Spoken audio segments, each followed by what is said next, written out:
Dengan kata lain, Qin Yichen bahkan lebih vokal. Komandan Wang, Qin ini akan tinggal sementara di mansion penguasa kota hari ini.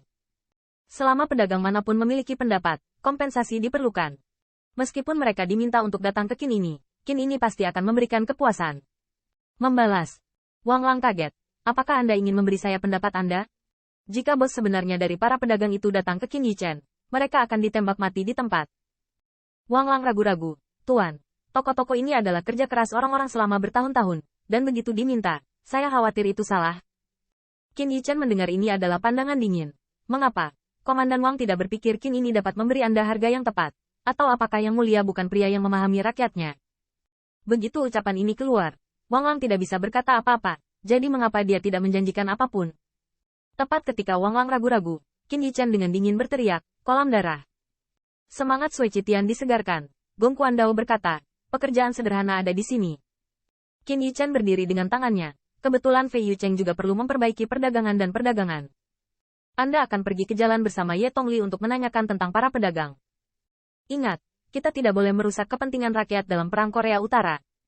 Di paruh kedua kalimat, Qin Yichen hampir menggertakkan giginya. Xie Qitian menerima pesanan saat itu juga, tetapi Ye Rui memiliki bibir merah yang sedikit terbuka, dengan ekspresi terkejut, dan tidak menyangka pemuda di depannya begitu hebat dalam hal ini. Setelah kata-kata itu berakhir, Qin Yichen menatap sedikit, dan berkata dengan dingin, diumumkan ke seluruh kota, selama orang-orangku dalam perang Korea Utara, Qin ini tidak akan pernah diperlakukan dengan buruk, tetapi jika ada yang berani memanfaatkannya, itu tipuan. Setelah Anda memeriksa Qin ini, sama-sama. Teriak dingin mengepul, seolah bergema di seluruh kota. Kata-kata itu keluar. Bloodpond dan yang lainnya dengan kagum. Diam-diam mengira saudara Qin langka ini Gao Ming. Sui Qitian dan yang lainnya tidak bergerak, tetapi tersenyum tipis pada Yang Mulia Wang Lang. Kalian sudah lama tinggal di kota Zenan. Anda tahu jauh lebih baik daripada kami, jadi mengapa tidak mengunjungi saya? Kulit Wang Lang sedikit berubah. Ini sepertinya kesempatan untuk tidak memberinya sarana untuk bermain. Jika Anda benar-benar ingin menemukan perbedaannya, silakan minta beberapa untuk membuat Qin Yichen malu bukan tidak mungkin. Tetapi begitu dikatakan rusak, maka masalahnya menjadi besar.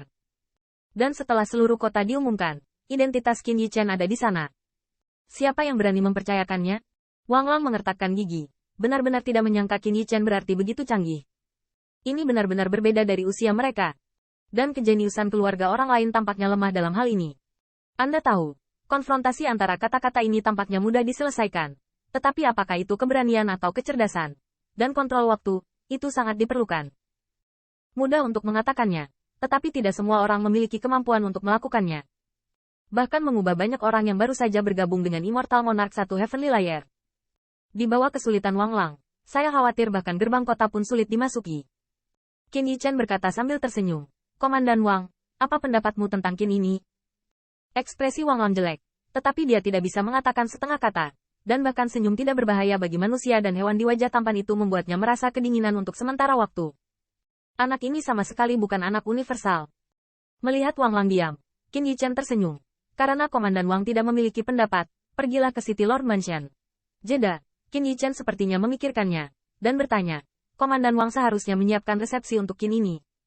Memberimu angin, aku akan berlebihan padamu. Namun, terlepas dari 10.000 kekecewaan Wang Lang, dia harus tersenyum. Tuan Qin akan datang, dan dia akan menghiburku dengan pekerjaan yang sederhana. Qin Yichen mendengar ini sambil tersenyum. Masuk akal. Gesek lengan baju Anda ke City Lord Mansion. Dalam makan siang ini, makanannya hambar, bahkan sangat baik. Tetapi apa yang membuat Ye Rui tidak menyangka adalah bahwa meskipun Qin Yichen bertanya tentang situasi saat ini di kota, dia tidak memeriksa bukunya. Ini sangat membingungkannya.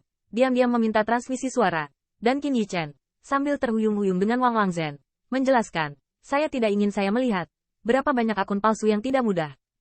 Ye Rui tercengang, tapi sedikit terkejut. Jelas, dia adalah pemuda yang tampan, tetapi dia dapat mendiskusikan pemerintahan kota dengan cara yang sama seperti rubah tua itu. Ye Rui tidak tahu. Jika dia berubah menjadi Qin Yichen sebelumnya, dia mungkin akan menebas Wang Lang di gerbang kota, dan dia juga memiliki kekuatan itu.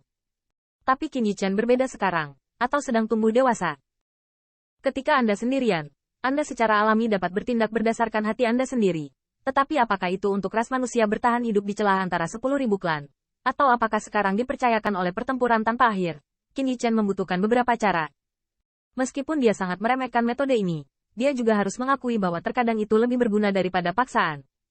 Setelah makan siang, tidak ada yang disebut pedagang yang datang untuk meminta penjelasan. Dalam hal ini, dua orang yang mendentingkan segelas minuman keras tidak menyebutkan apapun, dan mereka mengetahuinya dengan baik. Wang Lang juga sangat jelas. Jika Qin Yichan benar-benar meletakkan semuanya di atas meja, bahkan jika banyak toko dipijakan prajurit barat di 100 battle domain, dia dapat dituntut dengan kejahatan besar. Qin Yichan meninggalkannya dengan wajah, atau wajah tanpa perang. Meskipun Wang Lang sangat tidak rela, tetapi dia harus tertawa dengan anggur. Setelah makan siang selesai, Qin Yichan meregangkan punggungnya, seolah-olah dia kenyang dengan makanan dan minuman. Ya. Seorang pedagang belum datang ke pintu. Tampaknya orang-orang saya di dunia utara sangat berpengetahuan. Apakah Anda mengatakan itu, Komandan Wang? Wang Lang tertawa mengangguk, tetapi Qin Yichan tidak banyak membicarakannya kali ini. Dia menemukan tempat untuk beristirahat, dan pada sore hari, Sui Qitian dan yang lainnya kembali. Qin Yichan yang bersila membuka matanya. Bagaimana? Sui Qitian tersenyum. Tenang, bersama kami. Antek Wang Lang tidak berani mempermainkan. Qin Yichan sedikit mengangguk. Lega, setelah kota Zenan, saatnya untuk mencapai 100 kota pertempuran. Begitu kata ini keluar, Sui Qitian dan yang lainnya terkejut. Saudara Qin. Saya khawatir perjalanan ini tidak baik untuk pengunjung. Qin Yichan tertawa. Sepertinya kita adalah orangnya. Kolam darah sunyi. Tetapi Raja Abadi Arktik sedikit khawatir. Saudara Qin, seorang Wang Lang masih seperti ini. Maafkan saya untuk berbicara terus terang. 100 kota pertempuran. Saya khawatir ada perjamuan sekte besar menunggu kita. Kekuatan Lu Hong dan Zhao yang telah terdengar sejak lama, yang sebanding dengan Lin Huaxian dua orang asli. Ngomong-ngomong, dan setiap orang memiliki beberapa poin kurang percaya diri. Dan Qin Yichan sepertinya melihat melalui pikiran mereka dan tertawa dengan nyaman. Letakkan hatimu di perutmu. Kami menghibur yang mulia, bukan untuk kolam naga dan sarang harimau. Setidaknya sampai sekarang, Qin Yichan berharap setelah memberikan langkah, Lu Hong dan yang lainnya akan dengan tulus menyerah, sehingga semua orang baik-baik saja. Jika tidak, perjalanan ini hanya dapat dianggap sebagai penajaman tahap pertamanya setelah dia memasuki Raja Abadi. Keesokan paginya, Qin Yichan sudah siap untuk pergi, dan Wang Lang secara alami harus bepergian bersamanya. Dua orang bertemu, Qin Yichan masih tersenyum seperti biasa.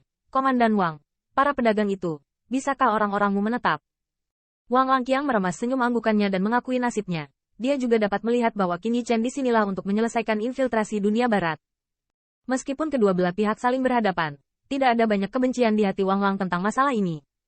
Lagi pula, sebidang tanah di kaki ini memang merupakan situs dunia utara,